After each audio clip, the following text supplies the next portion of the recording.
Əziz izləyicilərimiz, bugünkü mövzumuz bəzilərinizin məlumatlı olduğu və çoxunuzun isə xəbərsiz olduğu OSHOT orqazm aşısı proseduru haqqındadır. Bu prosedur nədir və hansı hallarda icra olunur? Bəzi xanımların keçirdiyi təbii doğuşlar sonrası, abortlar sonrası, hər hansı bir stresə bağlı olaraq və ya hormonal disfunksiya nəticəsində yaranan hissiyatsızlıq problemi olur ki, biz bu məşhur PRP proseduru ilə də bunu həll edə bilirik. Orqazm aşısı nədir və necə icra olunur? Bu prosedur sizin öz qanınızdan əldə edilmiş təbii plazma nəticəsində biz sizin plazmanızı xüsusi G nöqtəsinə və klitoris ətrafı bölgəyə vuraraq sizin orqazmınızı daha da yaşlaşdırırıq. Bu prosedur nəinki qan dövranınızın yaşlaşmasına nail olur, eyni zamanda genital bölgədə olan quruluq, diskomfort, göynəmə problemlərinizi də bu prosedur sayəsində aradan qaldırmış oluruq. Bu prosedur zamanı biz sizin klitoris ətrafı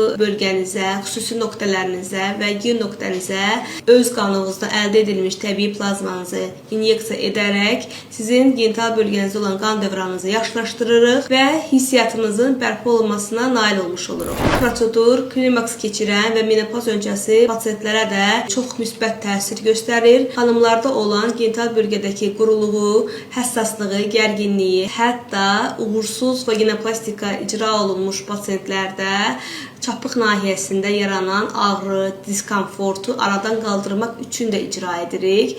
Bizə bəzən başqa yerdə icra olunmuş uğursuz vaginoplastika sonrası müraciət edən pasientlər də olur ki, biz onlara baxış keçirən zaman çapıq nahiyəsinin kosmetik tikişlə deyil də klassik tikişlə icra olunduğu səbəbilə yaranmış qalın çapığının verdiyi diskomfortu da biz bu PRP proseduru sayəsində aradan qaldırırıq. Bu prosedur genital bölgəmizin qan dövranını yaşlaşdırır, dərini nəmləndirir, gəncləşdirir və xanımlarımızın arzuladığı komfortu təmin etmiş olur.